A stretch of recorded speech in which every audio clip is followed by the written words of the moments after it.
why go away from what works for you? So I like that strategy heading into this matchup versus UST. And if you're Kemi Adeshina, you also want to challenge Oma Onyanwa. She is one of the best, if not the best, foreign student athletes in season 88. So you could definitely expect UST to go into the paint to Oma. Actually, Oma's been struggling these past 2 games. She's only had 4 points in both games. So I'm expecting her to bounce back big today. Blocked by Pastrana. Good close out by Reliquete. Etang, 10 seconds to shoot for her. She fires a 3 and she puts it in. They have been extremely dominant this season, and they're on a mission, you could tell. This is the start Coach Jen Colonia was like Chris Padilla to step up. Exactly. Offensive rebound for Pastrana, banks it in and cuts this lead down to 2.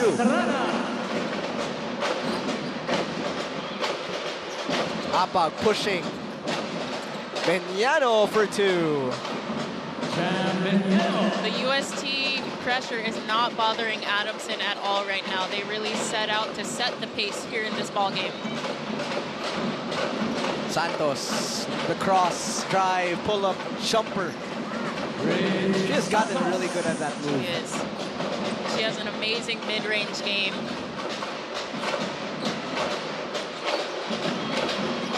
Bajo swings it to Etang. Kemi. Shot clock reads 9 for Adamson. Apag fishing for contact. And the 2+1 special. This aggression, we see it here in Cheska Apag, not backing down first, dropping this inside, and then on the next possession, same drive, except she's taking it this time. What a move by Cheska Apag. Uses the screen, gets the switch on Sherba. She loses the basketball and a counter steal. Bajo, 1 girl to beat. Bajo floats it up. How hungry Adamson is for this game. Off of this steal, Bajo gets this easy layup. And then right after. Well, it's definitely not the Christmas miracle. It is the hard work of Adamson right now. Etang for 2. Elaine Etang leading the squad right now. With 6 points in the ball game.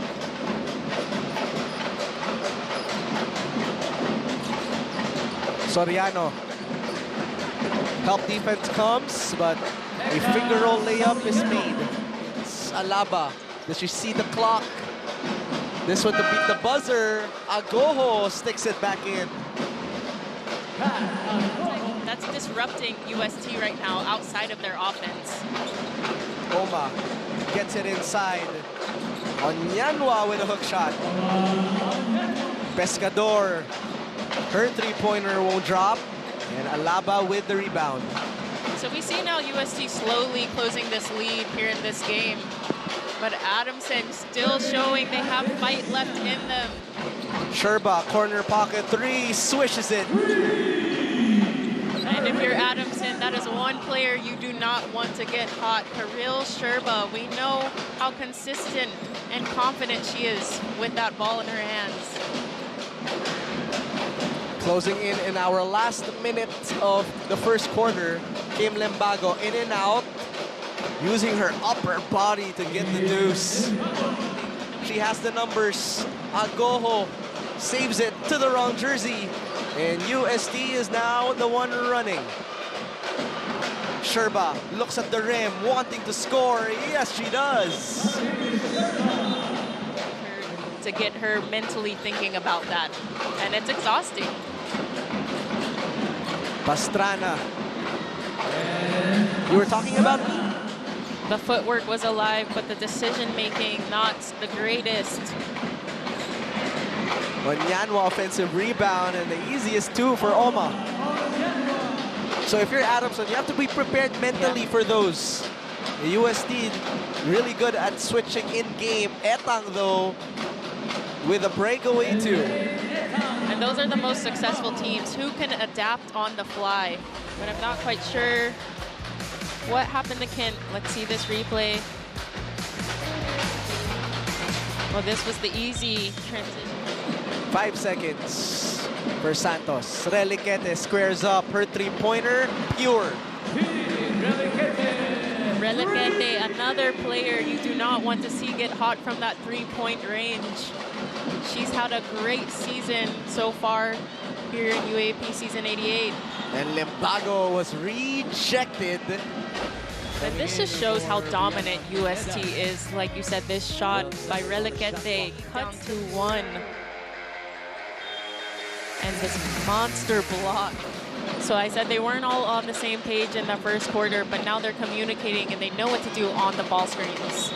Basket and the foul for Brianna Baggio. In this game, especially when Cheska or Elaine are shut down. But great forward pass by Elaine. And I like the bigger players. Eta rejects the screen. Out to Agoho. Agoho floats it up and puts it in. Yeah, huge adjustment from UST. They're getting back to the paint. Kemi doing the dirty work here. He hands it off to Reliquete, who kicks it out to Soriano. A lot of time to score here. All day for Reliquete. Puts it in for another one. Not the best, and that's why they're struggling to find those gaps. But Reliquete, with all the time, with all the space. Under a minute to play, it is a one-possession ball game. You see, trying to push pace again. Elaine with that forward pass, and this time it's working to their advantage. Everything but the basket. Alaba cleaning the rim. 5 seconds to score. Pastrana for 3. Ball pressure by Limbago. It's a 3-on-1 fast break.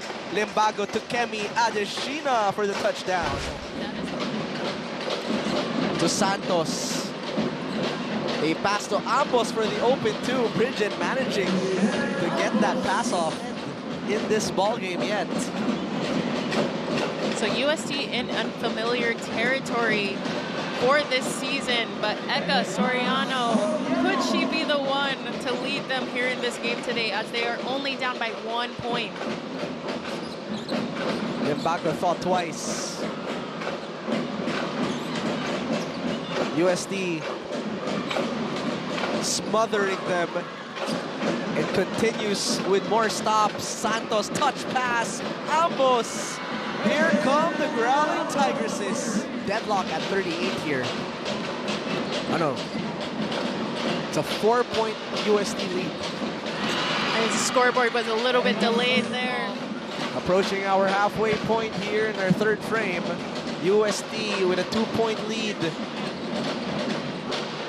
Eka finding a real Sherba for the deuce. 6-point USD lead, the biggest of the ball game. Sherba and friends coming alive. Karel again, right on cue. Reliquete kicks it out. Sherba all day delivers.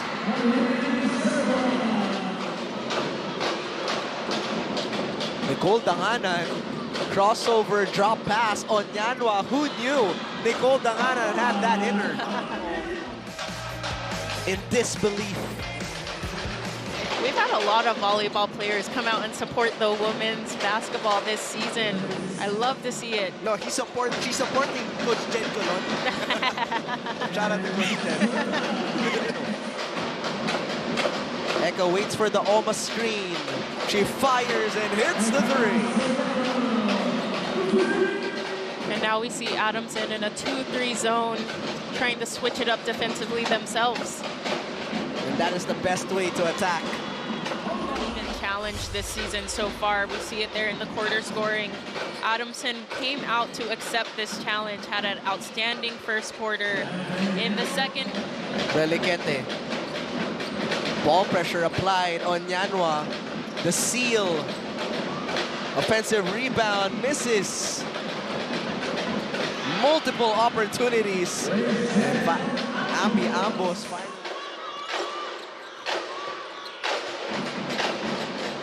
Eta in and out. And the block by Maglupay. Trying to go for that Final Four. FEU has not made it to the Final Four in a while. The turnaround shot there. You know, if you're Adamson, just look to get it to as low as 9, and right now it's back-to-back baskets for them.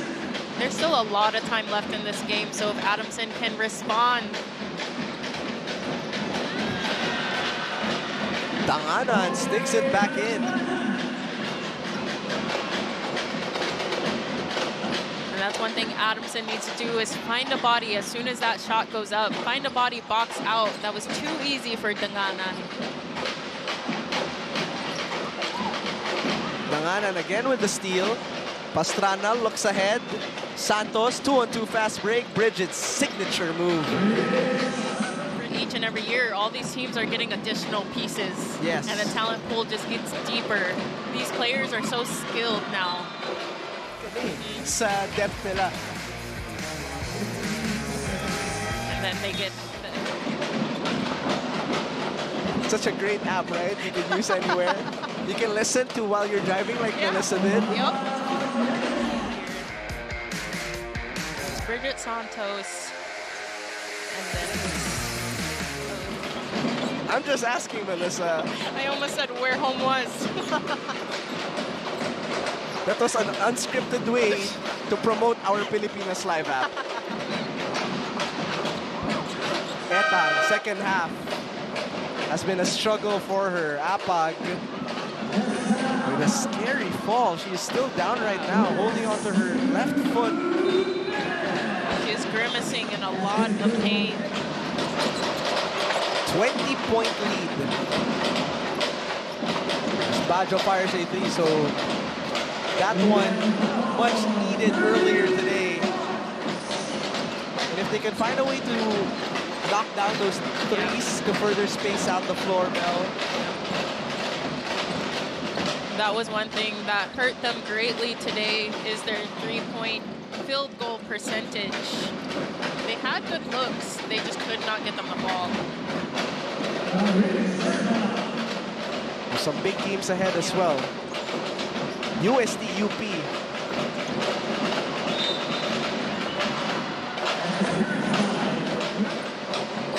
And is still looking like the team to beat. Bridget Santos, a name I don't think me and you talked about this a lot this game, but she had an outstanding performance here today. Bridget with 10 points, she'll end this game. So after being down at the half by 2 points,